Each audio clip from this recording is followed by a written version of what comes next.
Comment tu as vécu cette dernière année? Mais parce que je pense que ça ne va plus exister.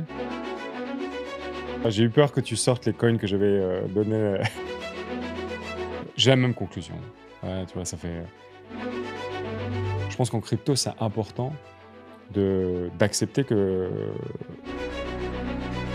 Bonjour à toutes et à tous, c'est Hermès, j'espère que vous allez bien, j'espère que vous avez apprécié la vidéo d'hier.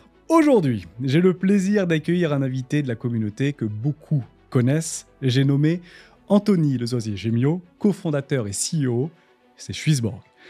Anthony, tu vas pas te représenter, je vais introduire cette interview et encore une fois, c'est un peu notre rendez-vous annuel. On s'était vu en décembre 2022, décembre 2023, décembre 2024. On est un tout petit peu en avance, mais je pense que pour l'ensemble de la communauté des rois, c'était important de le faire plus tôt puisque on est un peu entre deux actuellement. Est-ce que on repart au nord? Est-ce qu'on va au sud? On va parler de beaucoup de choses, blockchain, IA, mais juste avant, je rappelle Swissborg. C'est 900 000 utilisateurs aujourd'hui sur la plateforme, créée en 2018, une valorisation de 250 millions de dollars aujourd'hui et une équipe internationale, 250 personnes. Swissborg, c'est bien plus qu'un exchange, c'est une expérience d'investissement intelligent, smart, nourrie par la technologie, par la communauté et désormais de plus en plus par l'intelligence artificielle, qui redéfinit la manière dont on apprend, investit et construit ou co-construit le Web3. Anthony, la dernière fois qu'on s'est adressé ensemble et qu'on a partagé un moment ensemble, c'était en décembre 2024. Pour certains, c'était peut-être le top de nos crypto-monnaies préférées il y a un an jour pour jour. Bitcoin a continué à évoluer et aujourd'hui, on est clairement entre deux. Donc, sans plus attendre, un an plus tard, les choses ont profondément évolué et il faut absolument qu'on commence par ça. Comment tu as vécu cette dernière année? Comment tu vois un avenir plutôt court terme? Et est-ce qu'on peut dire aujourd'hui que la cyclicité, que moi je partage avec l'ensemble de la communauté depuis le début de la chaîne des rois, vient de se terminer? D'après toi, comment tu évalues les choses et comment tu vois une évolution très court terme? bon, tout d'abord, c'est un plaisir d'être, à nouveau là. Merci pour l'invitation, Hermès, et puis, bonsoir ou on est un peu en décalé, mais, à toute la communauté, et toujours un plaisir d'être là. J'ai eu peur que tu sortes les coins que j'avais, donnés, il y a un On an. le fera à la fin, on le Je me fera à suis la dit: fin, «Ah ouais». bouge pas. Mais malgré tout, tu rentres dans le cœur du sujet, et c'est vrai que c'est, je pense que c'est même depuis plus d'1 an. Pour moi, ça fait quand même 18 mois, 24 mois où effectivement, les choses ont changé, hein, énormément. Louis, de Xborg, une fois, je sais plus s'il avait tweeté ou on en a parlé, il dit: «Tu peux plus espérer être rémunéré pour être là».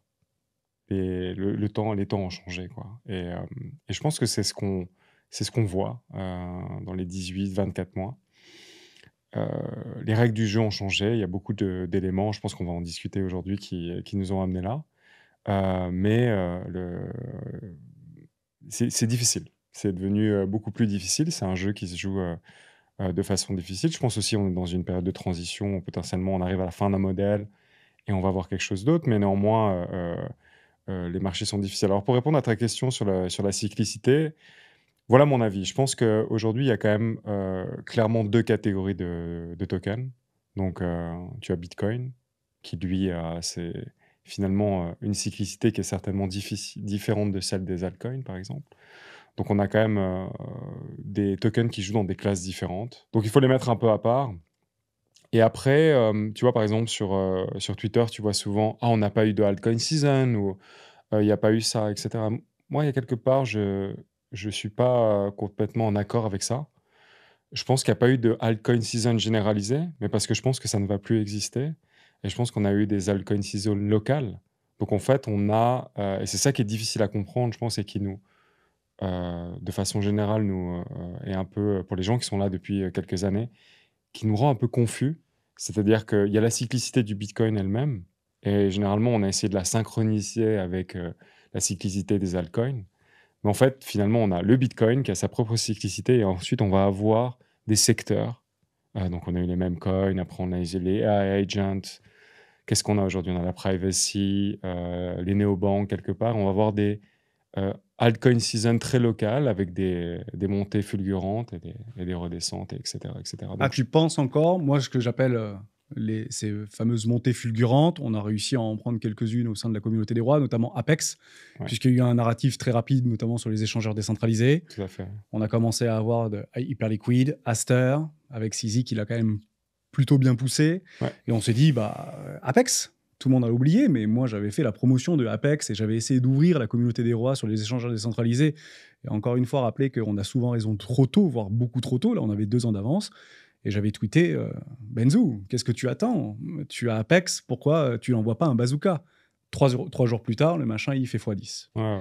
Donc, c'est très, pour moi, ciblé, oui, mais c'est ce que j'appelle non pas des exits ou des exit pumps, mais plutôt des exit pumps. Ouais. C'est qu'en fait, il y a tellement peu de liquidité sur ce marché, et notamment depuis le 10 octobre, on va pas se mentir, il y a eu franchement un désintérêt total. Bon, bref, un petit peu comme une forme de guerre perpétuelle, ou non, la der des der, j'en ai marre de ce marché-là, je m'en vais littéralement. Donc on a une forme de consanguinité communautaire plus ou moins grosse avec des VC, avec des gros portefeuilles, qui en fait n'ont pas d'autre choix que de faire monter très fortement, de façon très sniper, des tokens pour tout simplement pouvoir ou avoir une chance de sortir. Mhm. C'est un peu ça que je suis en train de voir. Maintenant, de se dire, OK, il y a des narratifs qui vont se mettre en place, un petit peu comme les RWA, puisqu'on a aussi beaucoup de ça hein, au sein des différents réseaux sociaux. Bitcoin ne peut pas tomber parce qu'il y a BlackRock derrière. Oui, non, mais en fait, BlackRock, il s'en fout complètement de Bitcoin. BlackRock, il est sur les RWA. Il nous a parlé beaucoup de l'investissement privé. Et d'ailleurs, il a encore essuyé quelques revers. Maintenant, on est plutôt sur du RWA. Mais en fait, derrière BlackRock, ce sont des gens comme toi et comme moi qui achètent du Bitcoin et qui sont soumis à nos propres émotions. Au fond, BlackRock, il prend juste du fees. Ouais. Mais s'il y a un narratif à suivre chez BlackRock, c'est plutôt les RWA. Donc, une question extrêmement simple. On parlera juste après de IA, parce qu'il y a des choses qui sont extrêmement importantes qu'on doit aborder ensemble. Est-ce que tu penses que ces narratifs, actuellement, qui sont en train d'être pas matures, mais vraiment mis sur le devant de la scène, RWA, IA, etc. C'est ça qu'il faut jouer aujourd'hui, ou il faut justement essayer de jouer là où les gens ne regardent pas? C'est une bonne question. Moi, je pense qu'il y a de toute façon quand même des méga trends comme l'AI. Moi, je fais partie. Si demain, par exemple, je devais construire une thèse d'investissement à très long terme, je chercherais le coin qui, à mon sens, va dominer l'AI. Je pense qu'il y a des parallèles entre la motivation enfin, ce qui a motivé à créer Bitcoin initialement avec voilà, le pouvoir très centralisé au niveau de la monnaie. La même chose est en train de se passer avec les LLM. Voilà, après, c'est un long sujet, mais je veux dire, j'imagine dans 10 ans, celui qui n'aura pas accès à computing power ou l'intelligence d'un LLM sera exclu de la société, au même titre que quelqu'un qui n'a plus accès au système bancaire aujourd'hui est exclu de la société, il est exclu de participer. Donc Bitcoin a eu l'intention de rétablir ça en disant on va mutualiser une infrastructure auprès voilà, d'une communauté pour pouvoir créer une réalité parallèle. Quoi. Si tu es exclu du système bancaire, tu peux toujours y avoir accès grâce à ce qu'on va te créer. Je pense que la même logique va s'appliquer sur les LLM et sur l'intelligence artificielle. Donc voilà, donc, je pense que ça, c'est des méga trends.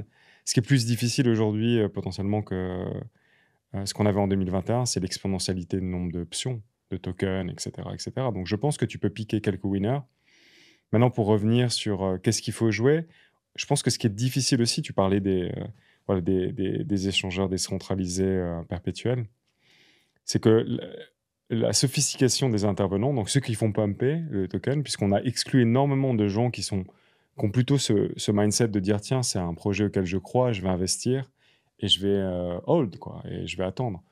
Et je pense que la majorité des mouvements aujourd'hui sont créés par des acteurs qui sont ultra informés.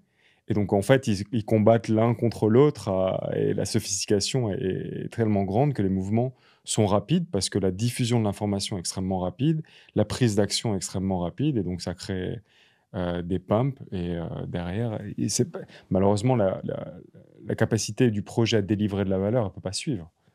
Euh, donc, euh, donc, pour répondre à ta question, je pense que si tu prends vraiment le temps et que tu vas chercher des projets, tu peux trouver des winners, mais c'est pas aussi simple qu'avant. Et voilà, je ne sais pas quelle est la réponse finale, mais il y a des super trends qui se créent. Il va y avoir des grands winners. Est-ce qu'ils sont évident à trouver, je pense pas. Est-ce qu'ils sont déjà connus? Est-ce qu'on prend les tops actuellement des catégories? Certains parleront de Tao pour l'intelligence artificielle, certains parleront de Hondo pour les RWA, Mhm. d'autres parleront de Peace Network ou PIC pour la Dépine, etc., etc. Est-ce qu'on choisit finalement et on crée un espèce de ce que finalement peut-être un petit peu Swissborg nous propose avec ses bundles, ses thématiques, ses trends. On reçoit des mails régulièrement par rapport à des propositions d'investissement, la plupart du temps dans des top players. Alors, on va même plus chercher les challengers, on prend les gros et on se dit voilà, il y a une asymétrie de marché par rapport à des trends qu'il y avait dans l'action de prix initiale. Donc il y a des trucs à jouer, plus 50%, plus 70%, quelque chose de peut-être plus, je vais dire plus euh, pas safe, pas sécurisé, mais plus rationnel Mhm. dans Mhm. l'amplitude. Et on se dit, bah, en fait, peut-être la solution, c'est de mettre ça dans une thématique, prendre les 10 top players de 10 catégories ou 10 narratifs, et on se retrouve dans 10 ans. Est-ce que finalement, ce qui se passe actuellement dans le traditionnel, dans la finance traditionnelle, notamment via les ETF et l'investissement dit passif, parce qu'on parle aussi beaucoup des 400K, on parle de la retraite également, même en France aujourd'hui, on se dit mais on va se créer notre propre retraite via des ETF passifs. Est-ce que finalement, cette désillusion qu'on a pu ressentir sur ce cycle va nous inviter finalement à se dire bah en fait on va tenir les gros et tous les petits vont probablement disparaître via ce que moi j'appelle la fameuse purge des crypto-monnaies. 99% des cryptos aujourd'hui qui ne font pas partie de ce diamant, de ce top 10 ou top 20 des plus capitalisés, bah, Mhm. finiront très probablement par abandonner. Je pense que c'est une façon logique de voir les choses. De toute façon, je pense que ce qu'on oublie parfois, c'est qu'en crypto, on voit l'entièreté de la chaîne de valeur. C'est-à-dire que tu peux investir dans une startup qui existe depuis 10 jours. Dans le monde traditionnel, ça n'existe pas. Il faut que tu sois dans du private equity, il faut que tu connaisses des investment clubs. Donc finalement, on n'a pas la data pour dire, OK, quand Amazon vient faire son IPO, il y a eu combien de e-commerce compagnies qui ont essayé? Peut-être 1000, 10 000, tu vois. Donc en fait, la réalité, c'est que c'est pas différent. La seule différence en crypto, après, bon, il y a les mêmes coins et tout ça, il y a des millions de tokens. Bon. Mais même si on exclut cette catégorie-là et qu'on regarde par exemple les RWA, c'est pas illogique que pour un Hondo, il y ait eu 1000 tentatives, tu vois. Et la différence, c'est que on traque de façon très très prématurée, finalement la performance du token, du stocks, et on n'a pas cet effet-là dans les marchés traditionnels, puisque il faut avoir un certain level de maturité pour faire un IPO et donc devenir un peu accessible au commun des mortels. Donc je dirais, cette logique, elle s'applique aussi dans la crypto, c'est-à-dire que quand tu as atteint une certaine valorisation, que tu es sur des bons échanges, etc., tu as un certain degré de maturité, tu as du runaway et c'est plus safe d'aller vers ce type d'investissement. Maintenant, si ton portefeuille est très petit, bah, ça fait pas forcément beaucoup de sens parce que bah, on parle pas de ce qui attire les gens généralement en crypto, c'est-à-dire des fois 10, des fois 100. On va parler de rendements qui sont certainement supérieurs encore au stock market, il y aura un premium, bien que c'est discutable, hein, mais il y aura toujours un premium au niveau de la maturité, au niveau je pense qu'il y a énormément de choses encore à faire en crypto et potentiellement dans le stock market, dans les marchés d'actions. C'est un peu plus connu, donc c'est normal qu'il y ait moins à faire. Donc ce que tu dis s'applique, je pense que c'est très juste. C'est-à-dire que moi, si demain, par exemple, quelqu'un vient et me dit: «J'ai 10 ans pour investir, je veux investir de façon régulière», je l'encouragerai à aller vers des bundles. Je pense que à la fin, tu vas t'y retrouver. Maintenant, si quelqu'un a très peu d'argent à investir, mais il y a beaucoup de temps, bah, potentiellement, ça peut valoir le coup, de tenter, sa chance, mais il faut être capable d'accepter de perdre beaucoup. Parce que dans le monde traditionnel, c'est ce qui se passe aussi. Oui, on en revient toujours sur cette même. Tu parlais de trend au début de notre échange. C'est ces fameux 10-90. En fait, on a deux possibilités. Moi, c'est ce que j'essaye de faire et à quel point c'est difficile de le faire. Surperformer Bitcoin. Mmh, Ça fait 4 ans c'est que dur. j'ai mis en place toutes mes stratégies. J'ai loupé. En somme, j'ai mis, je vais arrondir, hein, 150 000 $. Si j'avais fait que du Bitcoin, les rois du Bitcoin, et bon, bah oui, il y a d'autres crypto-monnaies, mais je regarde pas trop, etc. Aujourd'hui, j'ai fait 1 million. Ni plus ni moins. Non, j'ai essayé d'aller chercher des choses avec mon temps, avec mon énergie, avec ma passion, et finalement j'ai échoué. Donc, actuellement, la seule chose sur laquelle je peux me confronter, en plus de la communauté et de ma propre réflexion, c'est le marché. Donc, soit je décide de suivre le marché, qu'il soit haussier, baissier, fluctuant, volatile, et bah, je me condamne à suivre ce marché, et là, c'est le marché qui décidera. Soit j'essaye donc de le surperformer si j'ai moins de moyens, mais beaucoup plus de temps, et là, je rentre dans les 90% de perdants. Parce qu'en fait, elle est là, la règle. Ouais, Des ouais. 10% des fonds, 10% des traders ne battent pas le marché. Ils perdent pas tout, parce qu'il y a une gestion du risque à Ouais. respecter, un minimum de discipline, bien évidemment. Mais partez du principe que si on essaye de faire ça, on a beaucoup de temps et peu d'argent, on se confronte à ces règles des 90-10. Non, je suis tout à fait quasi 10 ans maintenant que je fais de la crypto. Si j'avais jamais touché à mes positions initiales, j'aurais plus d'argent maintenant. Ça, c'est une façon très scientifique de regarder les choses et c'est OK. Mais je pense que parce que moi, j'ai beaucoup analysé ça aussi. Je me dis: «Bah, tu bête, pourquoi t'as fait ça?» Tu vois? Tu perds beaucoup de temps, tu pu mais en fait, la réalité, c'est bien évidemment, la psychologie dans l'investissement compte énormément et c'est vrai que le fait de s'intéresser à des autres projets parce que aussi, par exemple, si tu prends Ethereum, vit à travers les projets qui vont être construits sur Ethereum. Donc le fait de s'intéresser à tout l'environnement te fait aussi gagner potentiellement de la confiance sur, Ethereum ou sur Solana ou Bitcoin est un peu, à part entière parce qu'il est autosuffisant d'une certaine façon.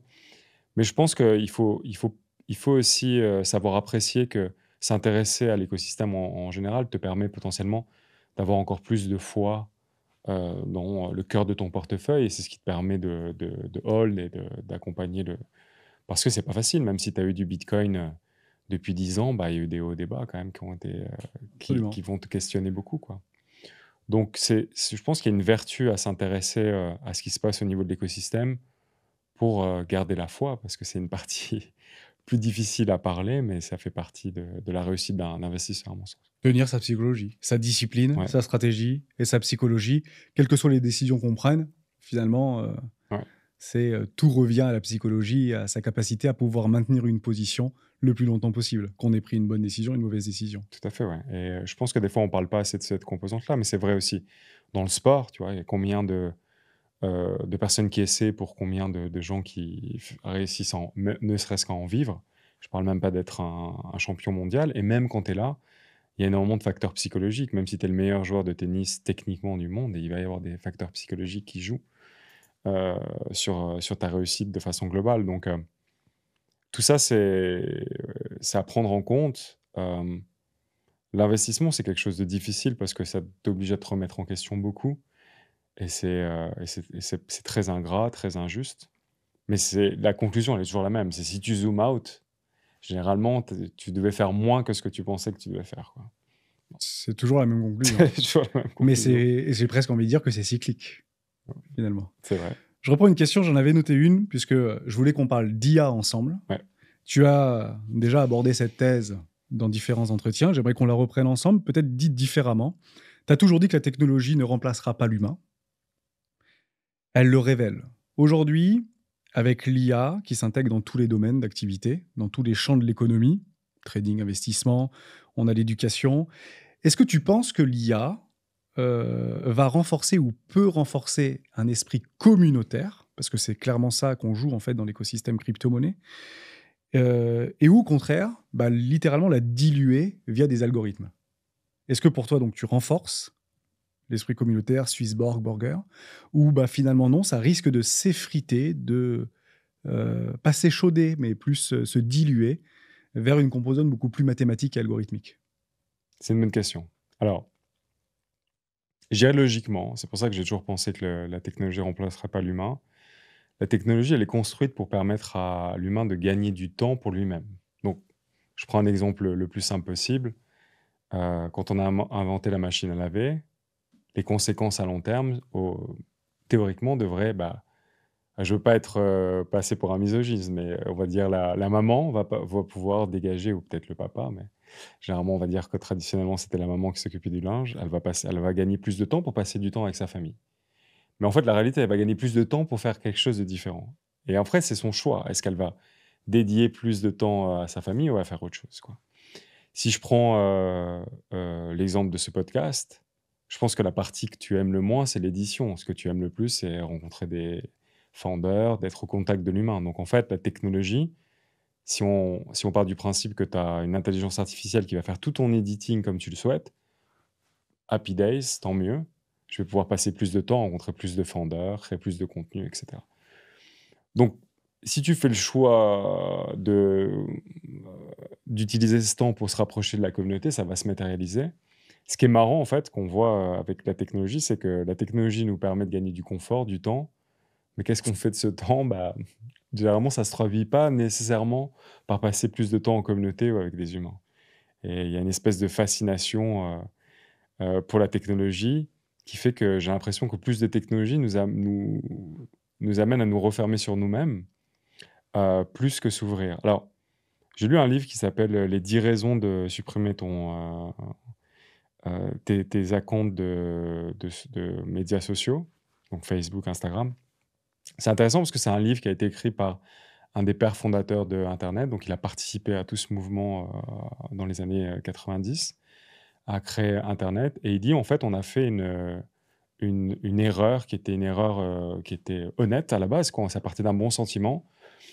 On a voulu faire ce qu'on appelle de l'open source, c'est-à-dire qu'on a voulu en fait que tout ce qui est du ressort du logiciel soit gratuit. Il dit par exemple, quand tu achètes une voiture, bah, les gens ils trouvent que c'est normal de payer de l'argent parce que il y a des matériaux qui ont été utilisés, etc., etc. Par contre, quand on parle de logiciel, quand tu interfaces un logiciel, alors c'était vrai au début, moi quand j'avais un PC, tu achetais un CD et puis voilà. Mais très rapidement, le logiciel est devenu gratuit. J'utilise Facebook de façon gratuite, TikTok de façon gratuite, machin, machin. Et donc ça, c'est la volonté de l'open source. Le problème de ça, c'est que ça crée un business model qui est basé sur la pub et donc l'attention. Et donc la technologie, elle est toujours détournée, surtout la technologie informatique, elle est tout souvent détournée à dire, OK, les gens, on a créé un monde dans lequel c'est pas coutume de payer pour de la technologie. Par exemple, Swissborg est complètement gratuit. Bon, après, on a d'autres modèles de monétisation, mais malgré tout, ça prend énormément de temps et d'énergie et de coûts de créer des logiciels informatiques. Et donc, du coup, on a inventé ce business model qui, la plupart du temps, les plus grosses sociétés sont basées sur l'attention et aujourd'hui la data qui va être farmée par des intelligences artificielles. Donc, la technologie, elle est pratique, mais on peut en être victime parce qu'elle a été aussi designée pour qu'on s'isole de plus en plus. Donc, il y a énormément de vertus et je vois, tu vois, un très bon exemple. Quand on a commencé Swissborg, c'est pas si facile que ça de faire un token. Il n'y avait pas de token factory où je cliquais, etc. Aujourd'hui, tu as Pump.fun. En 30 secondes, non seulement tu as créé un token, mais tu as une bonding curve, donc les gens peuvent investir. Après, c'est automatiquement porté sur Radium, donc ton token traite, etc., etc. Est-ce que du coup, ça a permis aux founders de se dire super, c'est pas une composante qui va me prendre 3 mois, comment je vais ingénierer mon token, comment je vais apporter de la liquidité, je vais pas perdre 6 mois à étudier ça. Je vais passer plus de temps avec ma communauté à créer quelque chose d'extraordinaire. J'ai pas l'impression que ça va matérialisé dans ce sens-là. Donc, ce qui va être déterminant, c'est qu'est-ce qu'on en fait de cette technologie. Je pense elle évolue dans le bon sens. Mais il y a toujours un danger parce que il faut pas perdre de vue quel est le but. Et des fois, avoir des barrières à l'entrée, ça permet aux gens aussi de décourager les gens qui sont pas à une très bonne attention, quoi. Le but, in fine, tu parlais de Swissborg, ça me fait une belle transition par rapport à l'UX, l'expérience utilisateur. Donc clairement, ne pas se prendre la tête pour savoir comment on va créer une nouvelle feature, comment on va créer une nouvelle dimension, une nouvelle proposition de valeur. On concentre tout au sein de la communauté, l'expérience utilisateur, et l'IA va pouvoir nous accompagner dans cette tâche technique. Je me dis qu'aujourd'hui, tout est possible. Et Swissborg garde toujours cet aspect de demander à la communauté, avoir le retour, l'incentive de la communauté. Et plus, en fait, j'avance, plus je regarde les différents projets, et plus je me dis qu'en fait, la communauté a besoin qu'on lui apporte sur un plateau la meilleure expérience utilisateur sans qu'elle dépense la moindre énergie. Là, je rebondis sur le truc du juste avant, ce que tu disais, le gain de temps. En fait, les gens sont en quête de temps. plus de temps, toujours plus de temps pour faire des choses qui leur plaisent. J'avais d'ailleurs une thèse il y a à peu près 3-4 ans, quand l'IA avait commencé à germer avec ChatGPT. Je me suis dit, aujourd'hui, si vous avez plus de temps, qu'est-ce que vous ferez? Est-ce que vous passerez plus de temps sur l'analyse graphique, sur l'analyse Charty, sur vos applications, sur les trucs comme ça, sur Facebook, sur... Et la plupart des gens de la communauté des rois, c'est assez fou, a dit, moi, je pense que je ferai plus de sport. Incroyable. Donc, la santé pour toi est importante. Finalement, pour tout le monde, la santé est importante. C'est très francophone. Il y a beaucoup de salles de sport à disposition. Et ben, pourquoi pas investir dans les salles de sport? Alors qu'au même moment, les salles de sport sont en train de tomber, sont en train de couler, etc.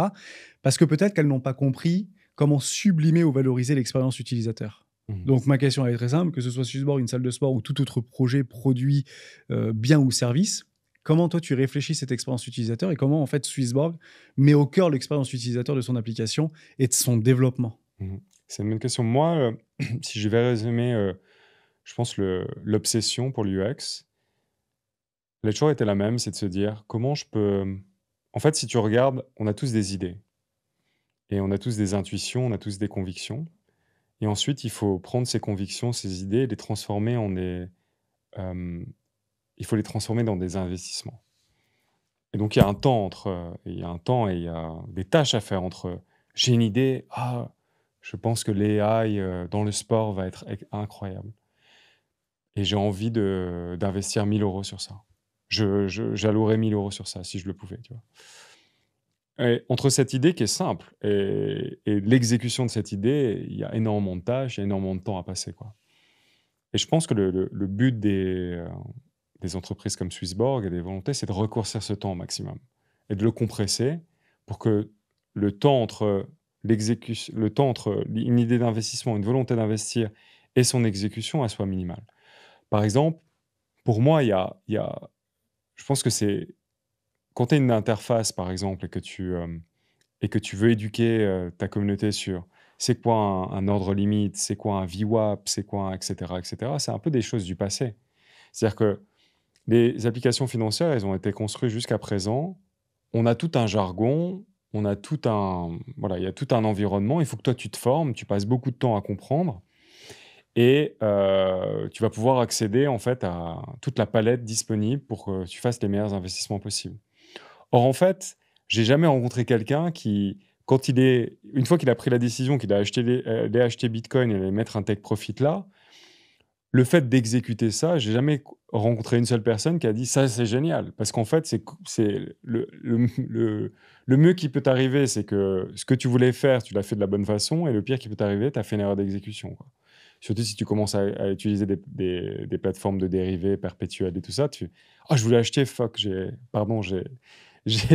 cliqué sur le bouton vendre. Donc toute cette partie exécution, finalement, qui est aujourd'hui encore beaucoup sur des interfaces humaines, où on ne doit pas se tromper, on doit bien paramétrer, elle est inutile. Demain, je peux dire, tu peux imaginer une interface où tu as ton AI agent avec qui tu as créé une certaine relation, et tu lui dis, voilà, si Bitcoin baisse de 10% dans les 10 prochaines minutes, tu achètes, à moins que ça. Et c'est tout. Et tu le laisses faire. Quel est l'intérêt pour toi de regarder si la bougie va bien aller là, et puis après, être en stress, tu vois? Moi, j'étais devant les écrans le 10 octobre, des erreurs, tu peux en faire, tu vois? J'étais là, j'achetais un coin, puis un autre. Il y en a un, c'était 10 centimes, l'autre, c'est 5 000 $. Si tu te trompes de la quantité d'un à l'autre, tu peux liquider ton compte, quoi. Donc il y a que ce que j'appelle du downside risk, c'est-à-dire il y a que, c'est que négatif. Enfin, il y a pas de, il y a rien qui fait que le moment où tu dois toi-même exécuter les choses, c'est quelque chose qui te procure du plaisir ou qui te procure quelque chose d'exceptionnel. Donc, je pense que les interfaces doivent s'intéresser à raccourcir ce temps, raccourcir ce risque et faire en sorte que je peux transformer une idée en une décision d'investissement le plus rapidement possible. Voilà. C'est passionnant ce que tu dis, et ça me donne une vision potentielle, hypothétique pour Swissborg, un petit peu en analogie avec les moteurs de recherche. Google a été créé il y a un peu plus de 20 ans maintenant. C'était juste une barre de recherche. Tu demandais ou tu cherchais quelque chose et lui, son boulot, c'était de te fournir les meilleurs accès web ou les meilleures pages web ou les meilleurs sites par rapport à la recherche que tu avais tapée. En fait, tu parles d'interface et en fait, toutes les apps type Swissborg ne sont qu'une interface par rapport à un désir humain. Peut-être que demain, Swissborg, ce sera juste une application, une espèce de boule qui va sortir ou un cœur vert qui va sortir. Tu as juste à lui demander ce que tu veux en fonction de la saisonnalité, en fonction de ce que tu as lu, en fonction de ce que tu as vu, de la nouvelle crypto que tu as vue, de faire un petit résumé. Et achète-moi ça pour 5 000 $. En fait, finalement, la finalité du truc, c'est ça. Tout ce qu'on connaît au niveau des applicatifs, tout ce qu'on connaît au niveau du web, va en fait se transformer en espèce de boule d'agent IA qu'on va juste lui demander trouve-moi cette information, qu'est-ce que tu penses de ça? Je passe mes journées à demander à Chat, l'engueuler plus particulièrement, parce que des fois il me sort des trucs, c'est complètement fou, et je m'engueule fort avec lui. Et on a vraiment l'impression qu'il comprend ma douleur, ma souffrance. C'est presque perturbant. J'invite tout le monde, si vous avez eu un agent IA ou une IA en particulier, ChatGPT, Grok, peu importe, insultez-les. Soyez vraiment très méchants avec, parce qu'il n'y a que comme ça que vous arrivez potentiellement à aller droit au but. Je suis sûr ils priorisent des données, ils priorisent des trucs si on les engueule un petit peu. Donc c'est une forme de finalité, dans le sens où vous êtes donc une interface. Et ça me donne une magnifique transition. Moi, en fait, je veux monter un projet Web3. Moi, je veux passer par une interface. Je connais rien à la blockchain. Je connais rien à l'informatique. On me parle un petit peu de no-code, etc. J'ai vu que tu avais aujourd'hui une casquette, donc tu fais de la publicité pour un projet que vous avez porté récemment qui s'appelle Nomu. Ouais. Je ne l'ai pas abordé sur la chaîne des rois du Bitcoin, mais je connais bien Dany et c'est une personne formidable. Et Swissborg est tout simplement l'interface de l'idée à la proposition de valeur que Nomu propose et passer par Swissborg. Je me pose une question très simple. En fait, ça se passe comment si j'ai une idée et que je me dis je vais appeler Swissborg pour qu'ils mettent en évidence mon idée, qu'ils concrétisent mon idée?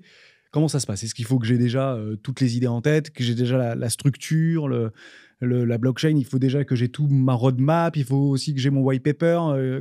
Explique-moi, puisque je crois que tu t'occupes de ça au sein de Swissborg, même si le BorgPad, et c'est là-dessus que je voulais t'amener, est une entité à part entière de Swissborg. Ouais. Tu peux m'en dire plus là-dessus? Et voilà, j'ai un projet, je fais quoi, Anthony? Très bonne question. Alors, regarde, déjà, je pense que c'est, pour parler un peu stratégique, et après on va rentrer dans le détail de comment ça se passe. Je pense que il est clair que Bitcoin, Ethereum, Solana, Usual Suspect, c'est quelque chose qui devient très commoditisé. Donc, c'est-à-dire que maintenant, tu vas ouvrir ton application Revolut, tu vas avoir du Bitcoin, d'Ethereum, ce qui n'était pas le cas quand on a commencé. Tu vas ouvrir ta banque, tu vas avoir l'ETF, etc. Donc, ça va devenir un service qui est relativement standard. Donc, il est clair que l'attention est sur les altcoins, malgré tout. Même si on est dans une période qui est difficile pour les altcoins, malgré tout, tout le monde s'intéresse à ça. Et comment je le... Alors nous, ça fait longtemps qu'on essaie d'abonder dans ce sens, mais comment je le vois? C'est simple, Coinbase vient de dépenser, je crois, 300 millions, 260 millions de dollars pour une plateforme qui s'appelle Echo, qui a été créée il y a 2 ans par une personnalité qui s'appelle Kobe. Voilà, si vous êtes un peu dans la crypto, vous connaissez.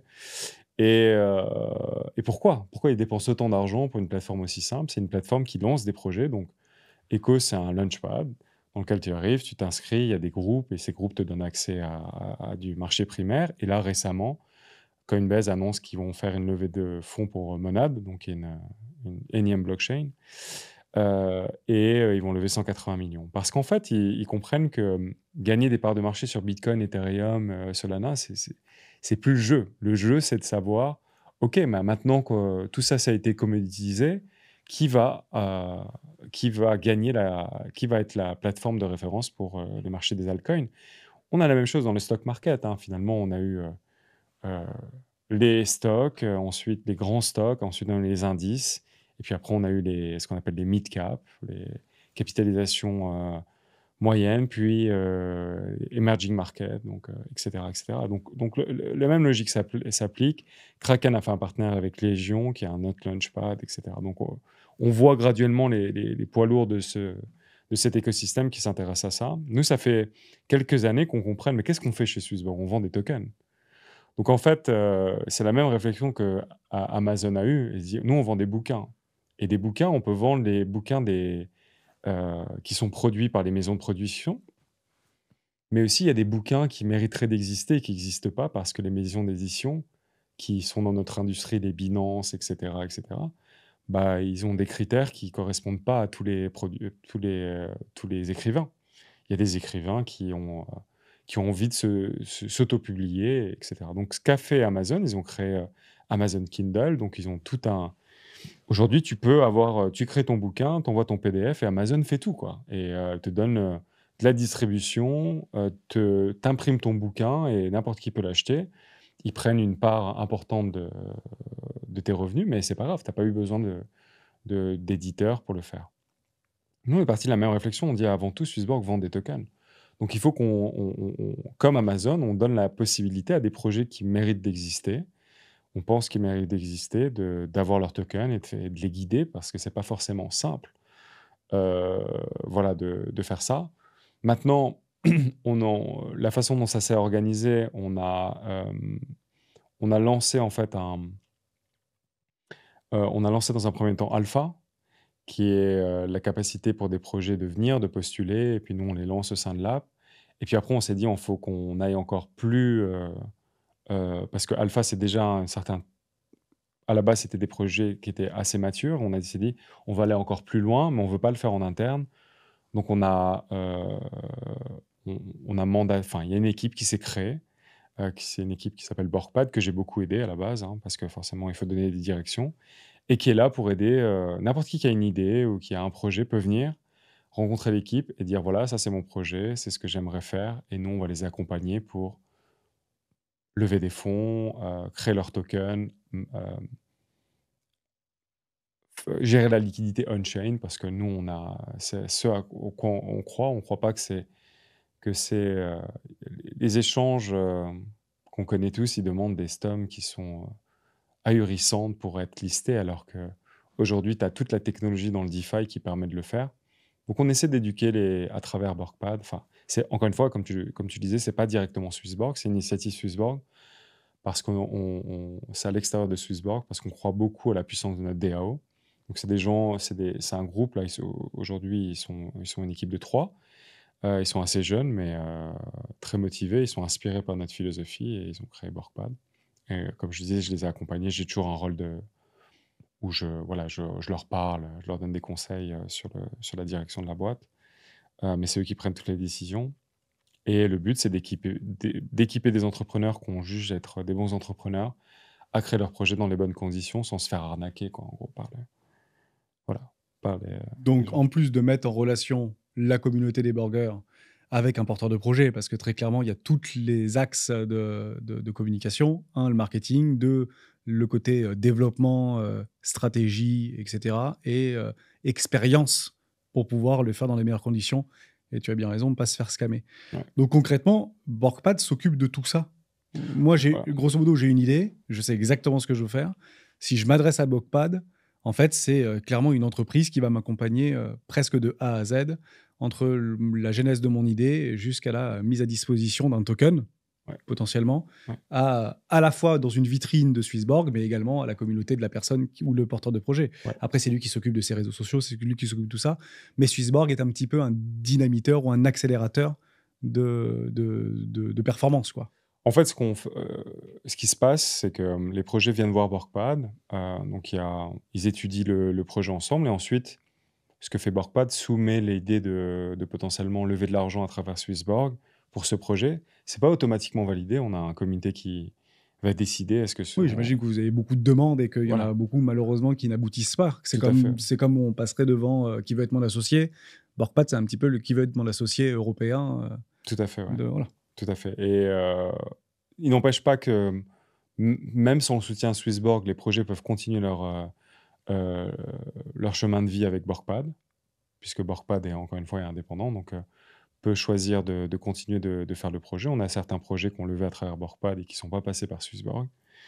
Donc voilà, c'est une des trajectoires, mais encore une fois, ça ne veut pas dire que dans le futur, si le projet se porte extrêmement bien, il ne peut pas être listé ensuite chez Swissborg, puisqu'on a créé toute la technologie qui nous permet de lister n'importe quel token a de la liquidité on-chain. Donc il y a certains critères à respecter, mais peut être listé et donc Donc voilà, l'idée, c'est vraiment, encore une fois, c'est embryonnaire. Ça se fait avec plus ou moins de succès, hein, parce qu'on en a parlé, le marché des altcoins est difficile. Mais il y a des initiatives on-chain, comme MetaDAO et d'autres choses qui font des choses très bien. Et Borkpad est en train de regarder tout ça pour venir avec des modèles qui sont de plus en plus inclusifs. Voilà, le marché de la startup et du pré-seed, parce qu'on peut parler de projets qui sont juste débutants, hein, c'est un marché dans le monde traditionnel qui est énorme, mais avec un taux de succès qui est relativement faible. C'est normal, tu vois, c'est normal. Je pense que d'où provient parfois l'abus en crypto, c'est que tu vas payer, il y a beaucoup de manipulations, donc on te fait croire que tu aurais pu rentrer à une valorisation très faible, tu vois, genre sur Pom.Fund, tu pourrais rentrer même à 100K de valorisation, ce qui est relativement ridicule si le projet va à 10 millions. Voilà, c'est déjà un fois 100. Euh, mais en fait, finalement, c'est artificiel parce qu'il y a plein de process mécaniques qui font que le token, en fait, c'est inflaté de 100K à 10 millions, mais personne n'a pu participer parce que c'est ce qu'on appelle des snipers. Donc, on se moque un peu de toi, mais si tu fais les choses de la bonne façon, voilà, les gains potentiels sont grands. Donc, forcément, les taux de réussite sont faibles. Est-ce qu'il faut forcément être initié pour réussir en crypto? Ça veut dire avoir, comme j'ai pu aller chercher cette information, en allant la chercher directement des fondateurs, en signant des due diligence pour anti-divulgation. Ça veut dire Mhm. que j'ai eu accès à des informations que je n'avais pas le droit de communiquer à la communauté des rois. Et j'ai investi dans ces projets-là. Est-ce qu'il n'y a que comme ça qu'on peut vraiment gagner de l'argent ou est-ce que non, il y a quand même encore de l'espoir sur ces tokens-là pour arriver très early, comme Swissborg. On parlait de Borgpad, mais on revient sur Swissborg il y a 2 ans, 3 ans en arrière, notamment sur les alpha deals. Même si tu l'as dit juste avant, c'est plutôt des projets matures qui avaient déjà une forme de résilience. Est-ce que là encore aujourd'hui et dans les 5 prochaines années, on peut encore avoir cette casquette très early sur des projets qui répondent à un vrai besoin, une vraie problématique, des vrais cas d'utilisation, ce que j'appelle aussi au sein de la communauté des rois, non pas cette captation ou cette vampirisation du Web 2 vers le Web 3, ça veut dire qu'on vient cannibaliser des problématiques visibles qu'on Mhm. pense pouvoir révolutionner dans le Web 3, ce qui, en fait, dans quasiment 100% des cas, est voué à l'échec, mais plutôt d'accompagner une migration du Web 2 vers le Web 3. Je suis plus dans cette thèse-là. Ouais, je pense qu'il y a des problèmes fondamentaux qui doivent être résolus il y aura toujours voilà, si tu prends Hyperliquid, c'est une histoire extraordinaire. C'est des fondateurs qui sont extrêmement motivés. Ils n'ont jamais levé de l'argent. Ils ont fait un business qui rapporte des revenus dès le départ. Donc généralement, ça aide, quoi. Et ils ont distribué leurs tokens auprès de la communauté des utilisateurs qui étaient enfin, ce qu'on appelle des bêta adopteurs, quoi. Donc des gens qui ont utilisé le produit de façon enfin, au tout départ. Et ça marche. Donc, je pense qu'il y a certains. Si tu connais la team, que la team est vraiment motivée et qu'elle te vend pas juste du rêve parce que c'est facile de se vendre du rêve et dire ah, crée le prochain Revolut, Revolut ça vaut 40 milliards, toi tu peux investir 1 million avec nous, avec ça, ça, ça. Bon, ça peut se faire, tu vois, mais est-ce que c'est vrai? S'ils ont vraiment l'expertise, ils sont motivés, ils ont un produit qui est très proche de générer des revenus et ils ont vraiment la volonté de valoriser leur token, oui, tu peux faire des rendements extraordinaires. Mais encore une fois, il faut prendre du temps, tu vois. Je pense qu'aujourd'hui, on nous incite à toujours cliquer, cliquer, cliquer, quoi. Mais il faut accepter que c'est rare. Et donc, du coup, il faut échouer beaucoup et il faut prendre beaucoup de temps pour pouvoir trouver toutes ces planètes qui s'alignent. C'est pas facile. C'est un travail qui est difficile. Maintenant, euh, il y a des différences notables, par exemple, entre avoir une action, enfin, utiliser son capital action pour lever de l'argent ou lever un token. Par exemple, quand tu as une startup, tu peux faire des augmentations de capital. Donc, tu peux lever à nouveau de l'argent en diluant les premiers investisseurs. Donc, tu peux continuer ta croissance. Tu n'es pas obligé de faire, avec la première fois que tu lèves de l'argent, faire des revenus pour pouvoir continuer l'aventure. Donc, même si Bitcoin a un fixed supply, parce qu'il est dans une volonté, il est dans un design différent, quand tu fais une startup, avoir un fixed supply, c'est pas forcément le modèle qui est juste. Voilà. Euh, et je pense que moi, euh, l'écosystème pour moi, qui est le plus avancé sur cette façon de penser, et j'encourage beaucoup Borkpad, ils sont en train de travailler pour pas copier, mais être inspirés de ça, c'est MetaDAO. Parce que MetaDAO crée un système dans lequel si moi je suis un fondateur, j'arrive, je présente mon projet, je présente ma thèse d'investissement, comme tu aurais dans n'importe quelle startup traditionnelle. Je vais lever une somme d'argent. Mon token, il a un supply qui n'est pas fixe. Donc, je peux toujours émettre des nouveaux tokens. Par contre, pour pouvoir émettre des nouveaux tokens, je vais devoir faire voter au token holder existant que je peux émettre de nouveaux tokens. L'argent que je lève, je ne le reçois pas directement. Comme dans une startup traditionnelle, quand tu vois, je ne sais pas quelle startup a levé 100 millions, ils ne reçoivent pas 100 millions sur sur leur compte en banque. Ils ont ce qu'on appelle une term sheet, donc ils doivent délivrer des choses avant de pouvoir progressivement recevoir cet argent. Là, c'est la même chose, c'est-à-dire que le founder, quand il lève de l'argent initialement, va recevoir une somme d'argent fixe. Et ensuite, s'il doit augmenter cet argent, il va devoir faire voter par la communauté de token holders. Les token holders peuvent décider de dissoudre la DAO et de récupérer l'argent qu'il y a dedans. Donc, il y a beaucoup de mécanismes qui sont super intéressants et qui alignent les planètes sur la partie long terme. Aujourd'hui, malheureusement, quand tu as un founder en crypto, tu as un incentive extrêmement grand à faire pomper ton token à court terme. Et puis, s'il retombe, quel est toi, à part ta fierté personnelle, il y a beaucoup de founders qui se disent je vais refaire un token. C'est plus simple. Et donc, du coup, on est en train tout le temps dans ce roulement. Donc, on se retrouve avec des founders qui ont déjà je sais pas, 10, 20 tokens derrière eux, quoi, tu vois. Exactement. On peut Et parler notamment de Caspar, hein, qui est un ancien et qui est devenu le premier token. Finalement, on se dit oui, mais il a de l'expérience dans la blockchain, donc cette fois-ci, ça va marcher. Cette fois-ci, c'est un bon projet. Finalement, oui, on sait mieux le vendre parce qu'on a l'expérience de savoir mieux le vendre. En fait, in fine, tu me parles de MetaDAO qui est juste dingue, mais tous les tokens aujourd'hui qui sont créés depuis 2017-2018, ils sont finalement dans leur construction même, on peut parler de mauvais tokenomics, sont probablement voués à tomber à zéro ou à être, je vais dire, réformés en profondeur via les différentes DAO. Et ça en revient à ce qu'on a dit au début de notre échange, c'est que les gens ne sont pas acteurs. Ils ont des tokens, mais ils ne sont pas acteurs, ils sont plutôt spectateurs et attendent, comme malheureusement beaucoup trop peut-être, hein, de personnes qui sont holders, une performance liée à ce token, mais sans en fait exercer le moindre effort. Puisque regardez la chaîne des rois du Bitcoin, regardez les graphiques, des bougies bleues, des bougies vertes, des bougies rouges, des trendlines, des machins. C'est pas ça qui fait avancer un projet. Ce qui fait avancer un projet, c'est de rentrer les mains dans le cambouis, d'avoir même un niveau de technicité pas forcément très élevé, mais au moins d'aller chercher sur les différents forums, etc., sur les Discord, parce qu'en fait, tout se passe là. Combien en fait de personnes aujourd'hui ont des tokens dans leur portefeuille qui n'ont strictement jamais voté dans une DAO, alors que on va pas se mentir, aujourd'hui c'est super simple. Je reçois même des mails ou des pushs sur mon application Swissborg parce que je suis gardien, vote. C'est à toi de jouer et je suis payé pour voter. C'est vraiment fou. L'idée de ce mécanisme-là est assez dingue. Donc ma question est très simple. Finalement, est-ce que ce serait pas peut-être la chose la plus évidente, la plus rationnelle, de faire un gros reset sur l'écosystème crypto-monnaie et de repartir sur des nouveaux projets, mais qui ne sont plus des décrochages d'actifs financiers, mais plus vraiment qui intègrent le passif même ou la genèse même du projet. Et sans ce token-là, sans cette DAO, le projet va à zéro en fait. C'est le projet qui va à zéro, c'est pas le token qui va à zéro. Parce que combien de personnes aujourd'hui je vois sur des hamas et des interviews.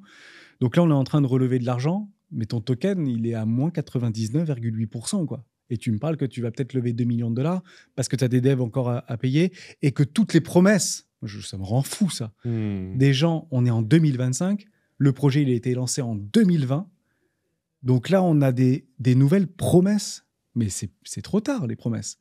Elles sont où les délivrables? Donc en fait, ils ont fumé toute une communauté pendant 4 ans en essayant de les tenir malgré eux, parce qu'ils vont pas dire que bon les gars, mon token il va à zéro parce que finalement il n'y a pas de contrainte liée au token. En fait, mon token ne sert à rien. Mais c'est pas ce que tu m'as dit en fait en 2020. Tu m'as dit que clairement, j'aurais les mains qui brûlent si je vendais mes tokens et que ce serait la pire erreur de ma vie. Et finalement, qu'est-ce que tu en penses de ça? Le reset, quoi. Pour moi, la grande purge, le grand reset. En fait, j'y ai jamais pensé, mais c'est très juste. C'est-à-dire que, par exemple, quand tu investis dans une startup très early, pré-seed, si le founder il est bien attentionné, c'est-à-dire qu'il croit vraiment à ce projet, généralement, si tu as juste de l'argent à offrir, il va pas accepter. Il va dire je peux pas, quoi. À moins s'il est vraiment prêt au coup.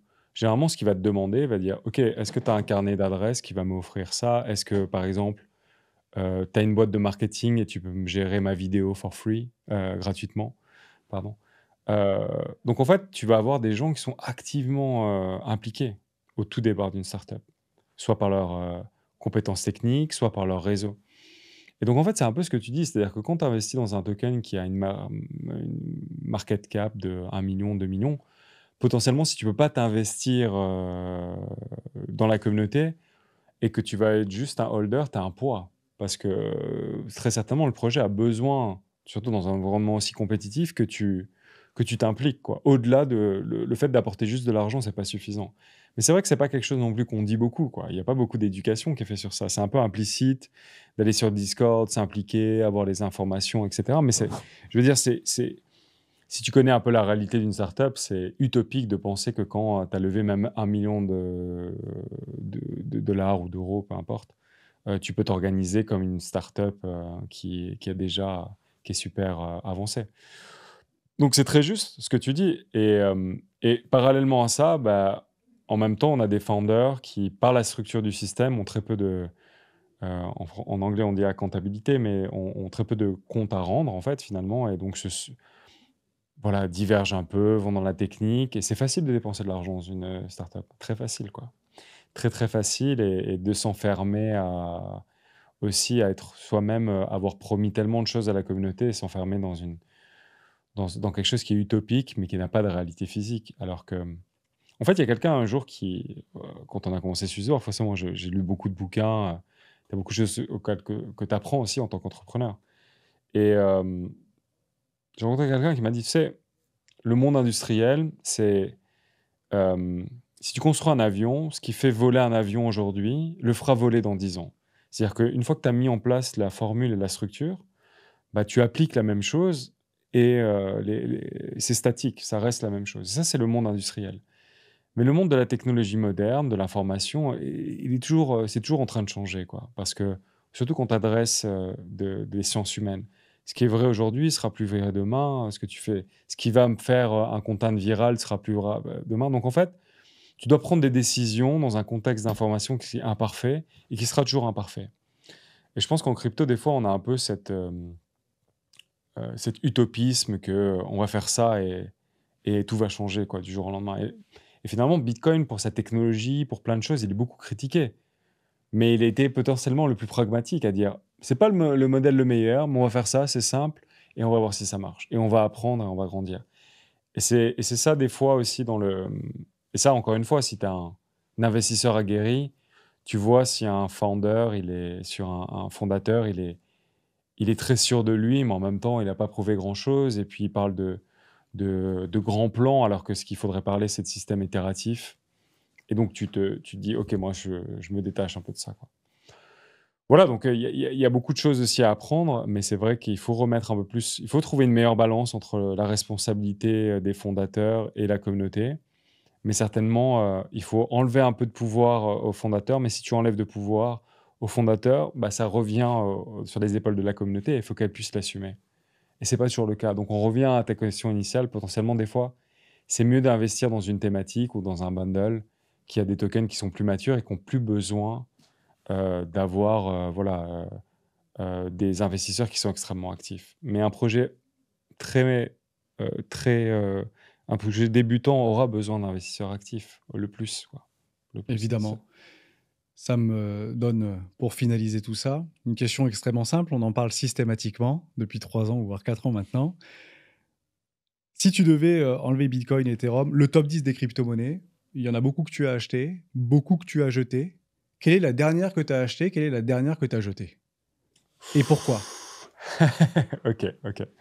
Alors, la dernière que j'ai achetée, j'ai pas fait énormément de recherches, mais bon, il y a des facteurs qui m'ont encouragé à le faire. Ça s'appelle AO. Donc, c'est des OG, enfin, c'est des gars qui sont là depuis un petit moment, qui ont créé ça. Ils ont un projet qui s'appelle Arweave, qui est certainement le système de file storage, alors qu'on peut dire ça, un peu comme voilà, un peu un Google Drive dans lequel tu vas mettre tous tes fichiers décentralisés le plus utilisé dans la crypto. Donc c'est vraiment des gens qui sont là pour construire, qui sont là depuis des années et qui croient vraiment en ce qu'ils font. Et AO, c'est le but voilà, de créer un super computer pour les AI, un super PC pour les AI qui permettent à des applications d'AI de tourner sans avoir à utiliser voilà, les chat GPT, toutes ces technologies qui sont centralisées. Donc encore une fois, je pense qu'aujourd'hui, moi ça fait partie de ma tasse d'investissement, il y a une nécessité d'avoir un système décentralisé quand on parle d'intelligence, au même titre qu'il y a besoin d'avoir un système décentralisé quand on parle de finance ou de monnaie. Donc pour moi, ça c'est assez logique. Et la dernière que j'ai jetée, après je suis assez mauvais, j'ai du mal à me séparer Tu fais de... partie de ceux qui ont encore 100 crypto-monnaies dans les wallets? Ouais, des fois. En fait, c'est assez marrant parce que des fois je dis bon, j'en ai marre, je clean. Et puis après, malheureusement, je retombe des fois un peu dans le... euh, Voilà, dans le truc. En fait, j'ai cleané pas mal de L2 Ok. Ouais, les d'Ethereum. Polygon, les ARB, les... Voilà, exactement. Ok. Parce que, ouais, j'ai du mal à voir un avenir pour ce genre de technologie. Et tu vois, même ce qui se passe aujourd'hui avec Monad ou MegaETH, je pense qu'on n'est pas dans le juste. Tu vois, il y a pas. Tu vois, je suis super étonné. Et puis, la dernière fois, on en a discuté, puisque tu t'intéresses plus à l'écosystème ICP. Mais quand même, moi, je suis super étonné que quand tu es une fondation, tu n'as pas déjà mis à disposition, pour le tout venant, des interfaces AI qui te permettent de créer des applications sur leur blockchain. Tu vois, en Web 2, tu as ce qu'on appelle Lovable ou des applications comme ça. Demain, si je veux créer un site web ou même un CRM et je veux lancer une startup, je peux. Franchement, j'ai pas besoin. Bien sûr, ça va pas être aussi bien que si j'ai une équipe de tech qui fait toute ma technologie, mais je peux faire des choses extraordinaires. Je peux lancer des services. Je connais quelqu'un qui a lancé un logiciel pour des coachs fitness et il a pas d'expérience de coding. Il a fait tout avec ces logiciels-là et ça marche, quoi. Le fait qu'on n'ait pas ça, qu'on n'ait aucun, je veux dire, ces fondations, elles sont super bien capitalisées. On parle de millions qui ont été levés. Regarde, Linea, ils ont levé, je sais pas, 750 millions. Le token, il vaut 250 millions en fully diluted. Qu'est-ce que tu attends pour donner à n'importe qui la chance de pouvoir créer sa startup sur ton écosystème? Parce que demain, c'est pas qui farme le plus, c'est plutôt qui va créer le prochain Revolut, qui va créer potentiellement le prochain Tinder, pourquoi pas, tu vois? Et avoir des gens qui viennent utiliser ces trucs-là, pas parce que c'est de la crypto et parce qu'ils pensent qu'ils vont gagner de l'argent, mais parce qu'ils pensent que ça va leur donner un meilleur service que Tinder. Et le fait que les fondations soient pas obsédées par ça, je me dis maintenant, quoi, bientôt 2026, c'est grave quand même, tu vois? Et donc du coup, voilà, j'ai un peu ouais, je suis un peu, déçu quand même. Donc du coup, j'ai tendance à resserrer, et prendre ça plus comme une classe d'actifs, hem, que comme quelque chose où, effectivement, j'ai envie de soutenir, tu vois? Arbitrum, ou j'ai envie de soutenir Optimism parce que je pense que ça peut créer une nouvelle vague d'entrepreneurs qui vont créer des choses intéressantes et ça va bénéficier à l'écosystème, de façon générale. Voilà, donc je pense que assez déçu, donc j'ai liquidé ces positions. Voilà. Ok. Swissborg, c'est une application, l'une des plus smart de l'écosystème crypto, quasi leader européen, et en tout cas, on vous accompagne pour devenir le futur grand géant européen au niveau de l'achat de tokens, parce que finalement, tu l'as très bien dit, Swissborg vend des tokens. D'ailleurs, si vous voulez en profiter, découvrir l'application mobile, lien dans la description. Giveaway, comme à notre habitude, pendant 72 heures, vous avez 20 € garantis si vous passez par le lien dans l'affiliation. Et vous avez également 30% de buyback directement sur vos frais de trading. Donc merci à Swissborg pour ce giveaway, ou en tout cas pour cette offre. C'est aussi quelque chose de très important, Swissborg. C'est un token qui s'appelle le Borg, et vous avez réussi à le mettre au centre de l'écosystème. Je milite là-dessus depuis que j'ai mis un pied dans l'écosystème crypto-monnaie. Je vais tout tirer à zéro, sauf si vous trouvez une solution et un moyen de remettre le token au centre de votre écosystème et de votre proposition de valeur. Swissborg est un des rares projets, exchange, ok, une, une marketplace, certains diront comme ça, ou un agrégateur de crypto-monnaies, peu importe, et vous avez réussi à remettre le Borg au centre. C'est quoi la prochaine étape de Borg? C'est quoi la grande feature qui devrait encore bouleverser l'écosystème crypto-monnaie et que Borg sera encore pionnier, comme ils l'ont été dans les alpha deals. Après, on a vu des Binance Alpha. Ensuite, on a vu Coinbase récemment qui propose finalement ce que vous avez proposé il y a déjà 3 ans. Ouais. C'est quoi la prochaine feature avant-gardiste de Swissborg qui devrait arriver peut-être dans les 3, 6 ou 12 prochains mois? Et ce sera ma dernière question. C'est une bonne question. Je pense que ça fait encore débat au sein de l'écosystème, donc je ne vais pas répondre pour moi.